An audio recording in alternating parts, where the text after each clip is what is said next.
You see my screen okay? Yep, you look good. All right. Okay. Well, thank you all for having me here today. Appreciate the invitation to speak about Dogtooth Bend a little bit. I'm Shelly Morris, and I'm a director of floodplain strategies located in Kentucky. I'm with the Nature Conservancy with the Kentucky chapter, but have had the good fortune to help partner with the Illinois chapter on this project at Dogtooth Bend. And Viv Bennett, also with Illinois TNC, is the co-lead on this project. So for some context, Dogtooth Bend is located in far southern Illinois in Alexander County. It's located near the confluence of the Cache and the Mississippi, very, very unique intersection of these two big rivers.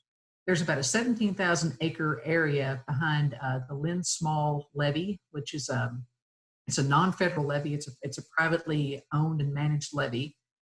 And it is, this area is adjacent to about 15,000 acres of public lands, both state lands and federal lands. So it's really a very unique area in a unique section of the river that is adjacent to a lot of existing conservation lands. This is an area that's been on the radar of conservation entities, Nature Conservancy, state and federal, and other NGO folks for a decade or more. Just understanding that it's very unique, and it's also, again, close to all of these existing conservation lands. In terms of the landscape, this area is basically all agriculture and has been that way for many, many decades. There are a few homes in this area.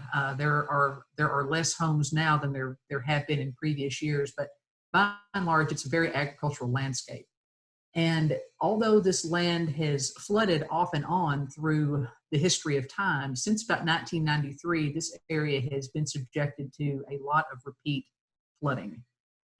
It's been interesting talking to landowners in this area that have lived and farmed here for decades, or that are third, fourth, fifth generation families in this area, to talk about the way that they have seen the river change and seen the flood regimes change in this area. They don't come out and say climate change by name, but basically what they are describing is the impact of climate change. The flooding is more frequent, the flooding is more extensive and of longer duration, and the seasonality is less predictive. So there are a lot of people in this area that are open to a change, changing away from agriculture and being subjected to repetitive loss, and ready to look for some different land use. So this area that is behind the levee has been subjected to multiple levee breaches over the last decade or so. The most recent of which, and the most extensive of which, was in 2016. And at that time, during the flood of that winter, there was a breach blown in the levee that is over a mile wide. It's hard, even looking at this photograph here, it's hard to get a sense of the scale of the size of this levee breach and the resulting scour hole on the inside. But once this levee breached, and looking, again, with this being a private, non-federal levee, looking at the cost-benefit ratios of fixing this levee, it is really looking like the levee is not going to be repaired. The majority of the landowners feel that even if the levee was repaired, it would fail again. It's failed multiple times in the past, or it would continue overtopping. It is an open levee system, so it's subject to Ohio River backwaters anyway. So again, just think it's time to look for something different. So about a year ago, the Nature Conservancy and partners started looking at various funding mechanisms, various different programs that might bring conservation to this area, to bring the landowners and the farmers something that would be palatable to them as a land use change. And the first opportunity that came up that resulted in a significant win was the Natural Resources Conservation Service Wetland Reserve Enhancement Partnership, or WREP, or REP. So the Nature Conservancy was the lead partner on this project application back last May. We submitted a proposal for $14.36 million to cover about 3,600 acres worth of permanent conservation easements and restoration. The Nature Conservancy is going to be committed to about $580,000 of private match to bring that federal pot of money in. But that's a great leverage, considering that this is permanent protection and restoration all coming through NRCS. The landowners will still actually own their property and be able to use it for recreation purposes. In addition to this $14.36 million in WREP easement funding, at the same time that we were applying for those funds, Illinois NRCS was also applying for Emergency Watershed Protection Program floodplain easements. So that's the other acronym that you see here on the slide, the EWPP-FPE. These are dollars coming from the federal disaster bill. At the end of the day, they hit the ground just like the Wetland Reserve Program does. It's permanent conservation easement, it's restoration, all that goes through NRCS. They were awarded about $10.6 million to cover about 2,600 acres. So if you add all of that up, there's about $25 million in federal funds that have been allocated for this area to bring about permanent conservation easements and restoration on a voluntary basis where landowners are interested. There's currently over 7,000 acres of applications on file with NRCS. So even at that great amount of federal funding coming in, the interest is already outpacing the funding. So we have a lot to start with, but this is not going to be the only avenue that we pursue for this area. So I tried to explain this using these maps. The floodplain easement money, if you look at the map on the left of your screen, you'll see where it says primary and secondary. The goal of those dollars is to be spent in the areas nearest the breach. So where the breach is and you have the sand deposition, you have the highest impact. So those dollars are meant to go to the furthest of the west of this area.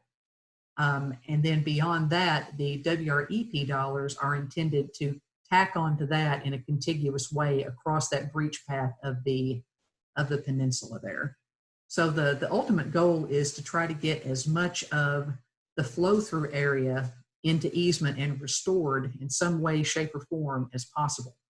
If you look at Dogtooth Bend and think of a foot, it's basically we're trying to protect the ankle, because what the river is trying to do is cut across there. It's creating a lot of scouring and deposition, and we're wanting to secure that flow through area. During high flow events, the Army Corps estimates that about a third of the volume of the Mississippi River is cutting across the bend, which is a great amount of energy and volume, and it's doing a lot of damage on the landscape. But on the flip side of that, looking at this as damage, it's also creating a very unique and dynamic habitat and large river floodplain situation there. So in terms of a timeline, we are currently working on the partnership agreement with NRCS. We hope to have that in hand in the next couple of weeks, we hope. NRCS hopes to have the floodplain easement offers out to landowners by the 1st of June. All of those projects have already been ranked and selected. It's a matter of NRCS working through their internal due diligence process right now. Over the course of the summer, we hope to work with NRCS to help select at least the first round of the WREP projects for this year. We hope to have those selected by the end of the federal fiscal year. So, and this is going to be a multi-year, this is going to be a 3-year project to get the REP implemented. But once the projects are selected, it usually takes NRCS about 18 months or so to close their easements. And then once that happens, restoration will start probably, depending on seasonality, either that year or the year after. So the point being, we still have a bit of an on-ramp to getting the easements closed and to getting the land restored.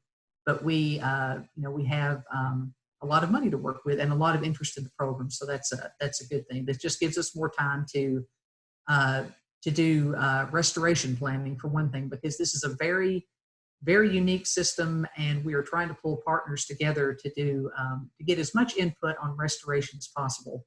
This is not going to be your typical by the recipe bottomland hardwood tree planting in this area, which is typically what NRCS focuses on with these easement programs. We have many internal and external teams. By that, I mean internal teams to the Nature Conservancy within our Mississippi River Basin program, as well as external teams with partners and local stakeholders. So we're really trying to bring in everybody that has something to bear on this project and listen to all of the expertise and input that's out there. Okay, so focusing on some of the science, what we're hoping to achieve and what we're hoping to get out of this. This is a really unique project in that it touches on a lot of different aspects. There's the ecological aspect here of the opportunity to do a large-scale floodplain restoration project. And for the purposes of the Nature Conservancy and other conservation partners, that is wonderful. That's exactly what we want to do. There's also the people side of this. There are a lot of people that have suffered financially quite a lot over the years that are looking for a way out, a way to do something different. So we really do see this as a win-win for both people and nature. On the nature side of things, this is going to be a great opportunity to do bottomland hardwood forest restoration. Typically we would be planting mass-producing trees, cypress trees, and that will likely be a part of the restoration planning. But also it's likely going to include planting of faster growing species that can help to grow quickly, grow thick, and take out some of that energy as it comes across. So that's all kind of to be determined. There's a couple of floodplain lakes in this landscape that have been drained and farmed over the years that we're hoping to get those footprints that we can restore those lakes. Waterfowl and migratory birds, backwater fishes, aquatic species. There's going to be a lot of great habitat created here. Flood storage capacity. This area, whenever it does flood, it stores a lot of water, which is a positive impact for communities in the area as well as downstream. So we're also looking at this as a place to store flood water, will be one of the co-benefits. And also nutrient reduction. As Eugene mentioned in the previous presentation, the Nature Conservancy and other partners, we have a real interest in trying to reduce nutrients, both for local water quality as well as the bigger picture water quality in the Mississippi River Basin and on down to the Gulf of Mexico. So we are hoping to, through the process of converting this agricultural area to functioning bottomland hardwood forest and floodplain, we're hoping to be able to sequester a lot of nutrients. Just some back of the envelope calculations. If this whole area was taken out of ag and put back into trees and natural vegetation, should sequester about 1 million pounds of nitrogen per year.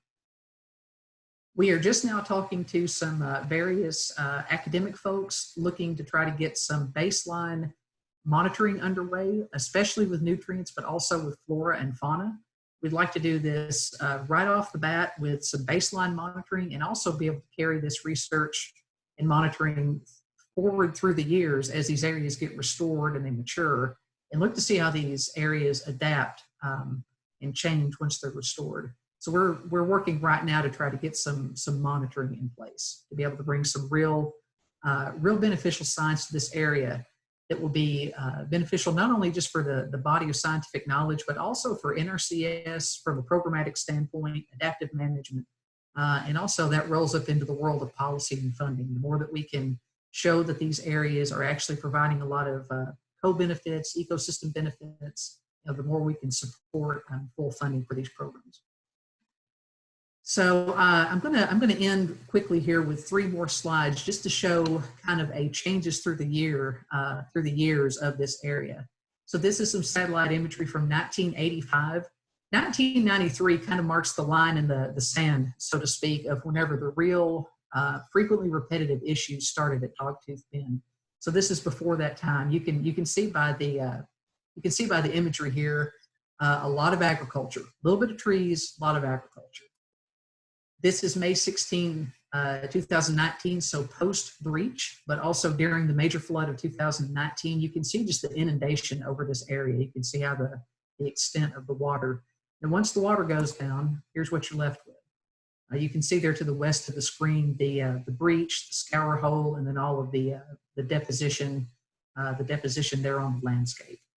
So it's a very dynamic, very unique area, and we're all really looking forward to bringing some conservation to this area. So with that, we'll end here. Thank you. Thank you, Shelly. We do have time, about 5 minutes or so for questions, I think is correct. And I know a couple have already come in, so I'll turn it over to Doug.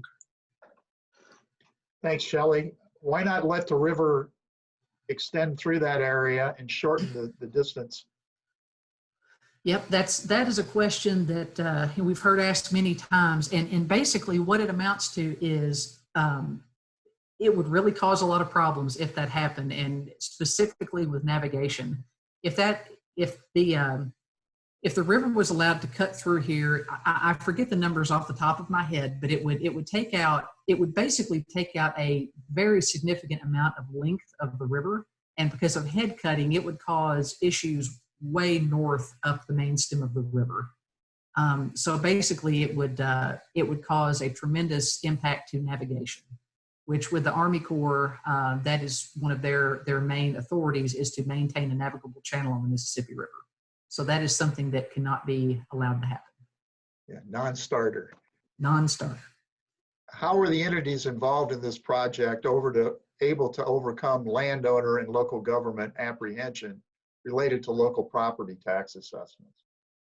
That is a great question also. So, basically I would say that what we are proposing to do here, if we came and tried to talk to the landowners 10, 15, 20 years ago, there would have been no interest. But because of the severe financial impacts that has happened over the last 8 to 10 years or so, people are lined up to try to do something different here.